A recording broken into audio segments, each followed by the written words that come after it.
Hello everyone and welcome back to the channel. In this video we will take a brief look at the Kurds in the works of two authors of the 10th century. These are al-Maqdisi, aka al-Maqdisi, and Ibn Hawqal. As always, I will mainly focus on accounts in which the Kurds are specifically mentioned and will mostly skip the southernmost Kurds of Fars, so those in the areas of the Lurs, on which both authors, however, have a lot to say. Just like Masudi previously, these authors also have a lot of interesting passages on various topics related to the Kurds. First up is al-Makhrisi, born in 945 in Jerusalem, and he died in the late 10th century in Cairo. He was a traveler and geographer, commenting on a wide range of topics. A work of his was translated in the 19th century into French, but the first two volumes were wrongly attributed to al-Balkhi. It was called Le Livre de la Création by the translators. This has a few references to Kurds. An interesting note is that the manuscript the translators used was copied by an individual who was the slave of one Khalil ben al-Hussein al-Kurdi al-Walashjirdi in the year 1264. Walashjirt apparently is a fort close to Kinkiwar, near Kermanshah. In volume 3, Maqdisi relates a variant of the famous legend of origins of the Kurds involving the Hawk, one we've already seen multiple times before.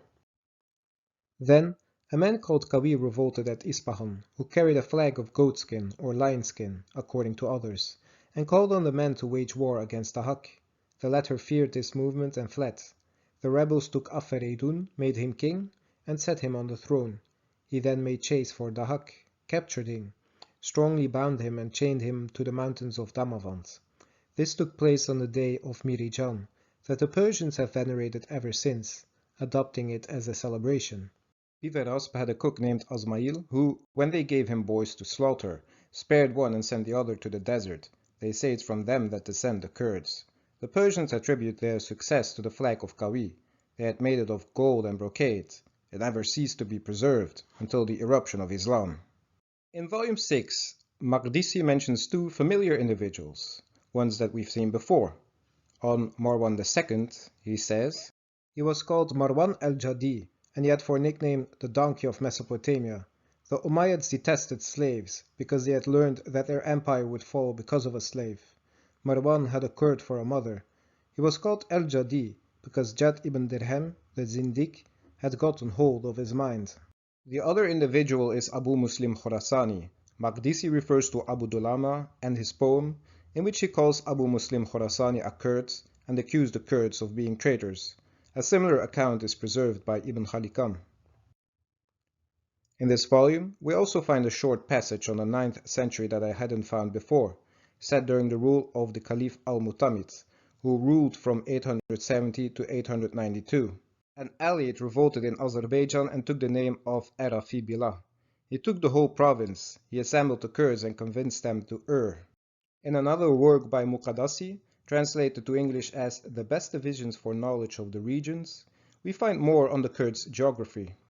Tabil is an important town with a fortress, well fortified. It has many products, its name is famous, its wool is important, its river fluent, gardens surround it, and it has the ancient suburbs, a strong fortress. Its markets are cruciform, its fertility amazing. The mosque is on a large hill, beside which is a church which the Kurds control. In it is a fortress. The buildings are of clay and stone. It has a number of gates, among them Bab Kidar, Bab Tiflis, Bab Ani.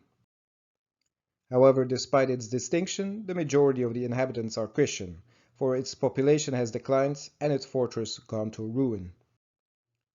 This refers to the famous historically Armenian town of Tvin. Kurds ruling over the city no doubt refers to the Shaddadid Kurdish dynasty. He continues, Salamas, very good, a fortress over it of adobe and stone. A copiously flowing stream is here. The mosque stands on the edge of the market. The Kurds have built a wall around it. This is a nice reference for Kurds in this town west of Lake Urmia, as well as being builders. Then, Kandariya, a town which the Kurds established, a delightful mosque here. The location of this town is unknown, but by other historians of the period, it is placed in Armenia, and seeing the towns among which it is discussed, it appears it was close to Lake Urmia as well. Similarly, it's a nice reference for Kurds as founders of a town and them being Muslims in this area. Maqdisi also has a lot of information on the southernmost Kurds of Fars, similar to Masudi, and one thing that I did not want to leave out are these two passages on dialectical differences in Iran. The people of Al-Rai alter their names. They say for Ali and Hassan and Ahmad, Alka and Huska and Hamka. The people of Hamadan say Ahmadla and Muhammadla and Ishla. Note that among the Rawwadids, similar name changes took place. Additionally, in Kurmanji Kurdish, the methods of altering names bears a great resemblance to what is here stated of the dialect of Rai. Further, he states, the languages used here vary. In Al-Rai, speakers use the Ra, saying Rada, Raken. The people of Hamadan say Watum, Watu. In Qasfin, they use the Qaf, and most of them say for Al-Jayid, Naj. The language of the people of Isfahan is barbarous. They drawl it. Among the languages of the non-Arabic speaking people, there is none easier to use than the language of the people of Al-Rai. We move on to Ibn Hawqal. He was a Muslim, probably an Arab from Nisibis. He was a prolific traveler and geographer, going to many places in Asia, Europe, and even Africa. He died after 978. There's actually a work in Kurdish that compiles all of the relevant passages of his famous work, Kitab Surat al-Art, but unfortunately I haven't gotten my hands on it yet. Several secondary sources, however, cite him on the Kurds, and there's a partial translation in Latin. In this work, Ibn Hawqal also cites the 9th to early 10th century Ibn Durayt, who stated, they are Bedouins and that most of them come from Kurt ibn Mart ibn Amru ibn Amir. People considered his sayings as proof and shared his opinion on those matters as they did for others. The Kurds are sheep and mare owners, but few of them possess camels. None of them own thoroughbred horses except for the Mazenjan, living on the outskirts of Isfahan. Their schools of thought are the same as the Bedouins. Famously, he also produced multiple maps, one of which includes the Jabal region, and the summer and winter pastures of the Kurds are indicated. He describes the mountainous regions between Rai, Qom, Sharazor, Amida, Azerbaijan, Mesopotamia, and Mosul, and that they were inhabited by the Kurdish Hamidi, Aditi, Mahrani, and Sharazuri tribes, all the way until Hulwan, Saimara, Sirwan, Lur, Ispahan, and until Persia, as well as Kashan, Hamadan, Qasfin, until the Dailamite regions. In his discussion of the region of Mardin and Tur Abdin, west of the Euphrates, he says, Kurdan is a place inhabited by Christians. It produces deadly scorpions, and there is a very strong castle or fortress, which cannot be taken by force of arms, and the hill on which it is situated abounds in serpents, whose stings occasion death.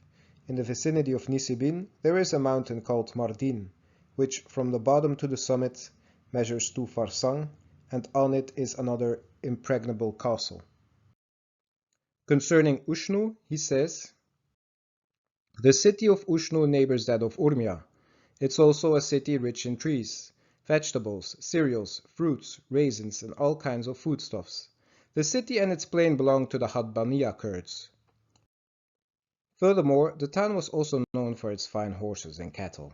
Ibn Hawqal also mentions in the Mosul region the Hakkari, Hamidi, Jalali, and Lawi tribes, and that the Kurds also frequented that town for commerce. Regarding the Jazira, then, it formed the winter quarters for the Kurdish Hadbani tribe and the summer quarters of the Arab Banu Shayban. It appears he also noted that the Humaydi and Lauria tribes were present here as well. Then, concerning the town of Barda'a in Aran, he states, at the Kurds' gate there is a marketplace or bazaar, called Gurki. Every Sunday the people assemble there. It is about a farsang square. Men from Khorasan and Iraq meet there. The revenue office is in the great mosque, and the bazaars on the ramparts. Furthermore, he also mentions the town of Abhar close to Zanjan as having once been famous, but that it had worsened since the Kurds settled there, perhaps referring to the Hassanwayids or Rawwadids. Moreover, its fields were very fertile and well watered, corn being largely grown here. It was protected by a strong castle built upon a great platform. Ibn Hawqal also indicates that the town of Surawart close to Abhar was inhabited by Kurds notorious for their plunder. Moreover, it was a walled and fortified town, and Saul, the king of the children of Israel, was said to be of this place. Later, this town would also produce many important scholars. Then comes Sharazor, which he discusses 3 times separately. It was alike Sorawart in its wealth and because of its turbulent Kurdish inhabitants. Together, they were seen as constituting regions adjacent to Iraq. It was walled and fortified, and the fruitful region around it was inhabited by Kurdish tribes. By taking power over this town, the Kurds had weakened Iraq. There was there no emir of the sultan charged with collecting taxes.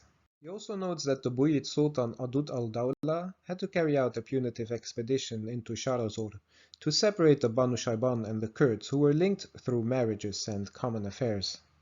He also mentions the Dizdan and Zalm fortresses, as well as the Sa'aran mountain, also adding that many of the inhabitants of this region were adherents of religious cults.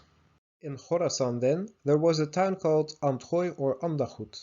He speaks of it as a small town out in the desert with 7 villages lying round it, and in the 10th century for the most part inhabited by Kurds, who possessed many sheep and camels. This is one of those rare early references to Kurds in Khorasan. This town is today in Afghanistan. Briefly on the Lurs then. When Ibn Hawqal wrote, the Lurs had evidently already begun to migrate, for he describes the neighborhood as inhabited by the Kurds, and says of the Lur country that it was a most fertile, though exceedingly mountainous district. Ibn Hawqal also mentions the Rawwadid ruler Husayn ibn Muhammad ibn Arabat as the ruler of Ahar and Barzukan, who was paying 50,000 dinars to the salaried Marzuban ibn Muhammad in 955. And that's where we will conclude this video. Though the passages are brief, they nonetheless provide some highly interesting information. The Kurds here appear as builders, traders, rulers, rebels, and so on, and mostly it appears adhering to the Muslim faith. We again see the appearance of Kurdish tribes that would play a large role in this and the coming centuries, some already present in multiple regions. We again see both Iranic and Arab legends of origins, and the Kurds seem to have had some cooperation with the Banu Shayban. Our understanding of the Kurds' geography is also becoming more refined and grander in scope, with Kurds being specifically mentioned in yet another set of towns. That's it for today. I hope you all enjoyed. Please like and subscribe, and until next time.